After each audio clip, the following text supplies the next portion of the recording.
It is, to say the least, a weird time in this economy. The labor market's good, people are employed, but inflation is high. And there's no doubt Americans are feeling it. So how do headlines like this that you're seeing on your screen impact the psychology of the consumer in this weird economy? And how could that feed into the recessionary dynamics? Let's bring in UC Berkeley Haas School of Business professor Barry Schwartz for this conversation. Professor, it's great to have you on because I feel like we need to take a big step back here and just acknowledge the role that the way that people think factors into the actual economic happenings that we're experiencing. What do you see as kind of the big play here in how the way that Americans are thinking and consuming factors into the immediate issue of high inflation? Well, let me just say amen to your sentiment. When economic uncertainty happens, people always go to economists to try to explain what's going on. And economists have a lot to offer.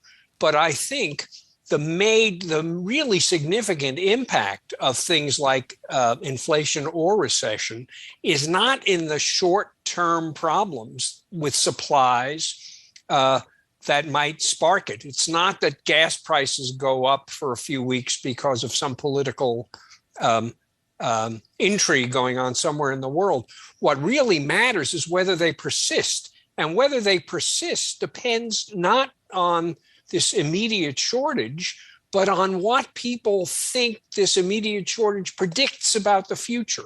Our decisions about whether to spend or save, whether to loosen our belts or tighten our belts, are all based on our predictions about what tomorrow's going to be.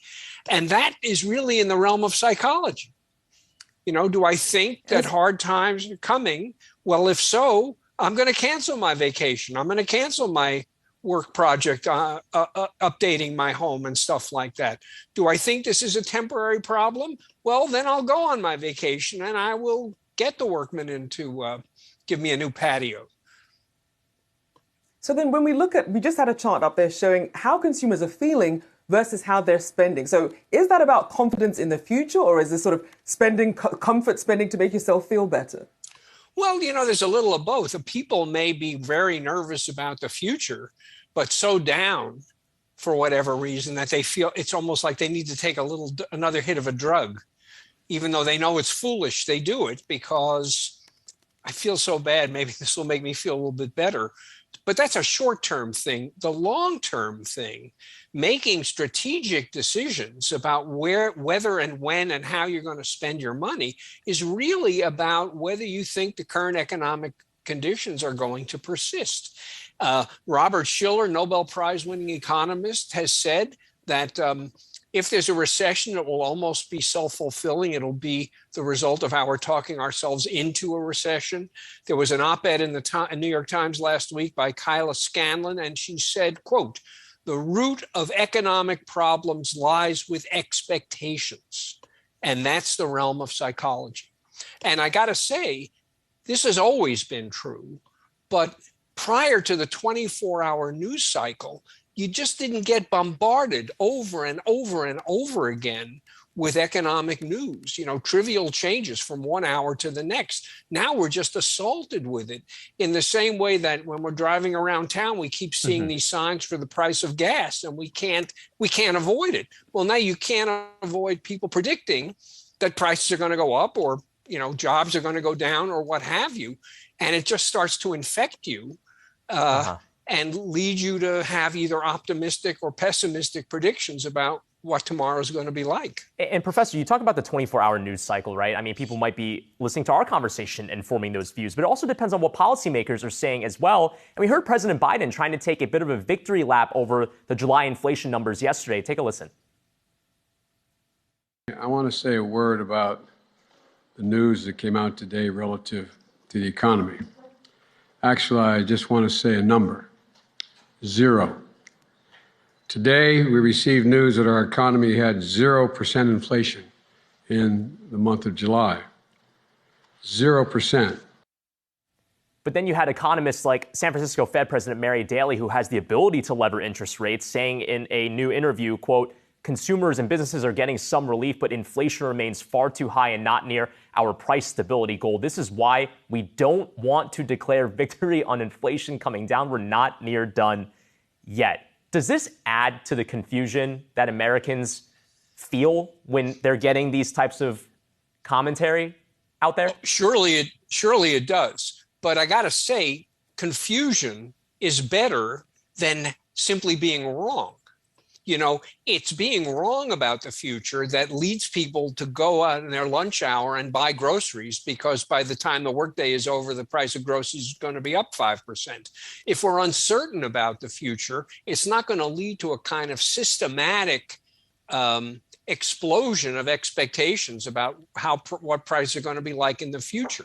So if we just don't know what prices are going to be like in the future, chances are pretty good that we'll behave tomorrow the same way we behave today and curse all of these people that we're watching because they're not all speaking out of the same side of their mouth. And I got to say, with respect to Biden's comment, I think this is an effort to try to diffuse the incessant talk about inflation or recession, so that the sort of expectation-driven worsening of those conditions can, to some degree, be dampened. There isn't zero inflation. He knew there wasn't zero inflation. He was just trying to tell people, listen, don't listen to all these hysterics on 24-hour news telling you how bad our economic future is. It's not bad. So then, so as we look at this then, you're trying to keep a level head, taking in this information. What should people do to really so that they can get a real clear view of how they should be viewing the economy without sort of panicking at every sort of bit of news data that comes out? I wish I knew how to answer that question. You know, there's a joke among non-economists and some economists that the economic profession has predicted 9 of the last 3 recessions. So everybody would like to know the secret of what tomorrow is going to be like, but nobody knows the answer to that question. So all I can say is to take all that you're hearing with a grain of salt. You know, many people, most of the money they spend, they need to spend. They spend on necessities. But there are a lot of people in a privileged position where a significant amount of their spending is discretionary. And so it seems to me, if you're a little bit uncertain about the future, you pull in your belt a little bit for a month. It's not the end of the world to defer some of these discretionary expenditures. Get your new washer and dryer in October instead of getting it tomorrow. And as things settle out, you'll come to a view about how stable the economic future is and in what direction it's moving. And then you can start pulling the trigger. But, you can't find certainty. And I think confusion is better. It is better to be confused than it is to believe the wrong thing. Well, we're going to leave that there. That's an interesting mantra to end on. Thank you for joining us, Barry Schwartz, UC Berkeley Haas School of Business professor. Thank you for joining us this afternoon. Thanks for having me.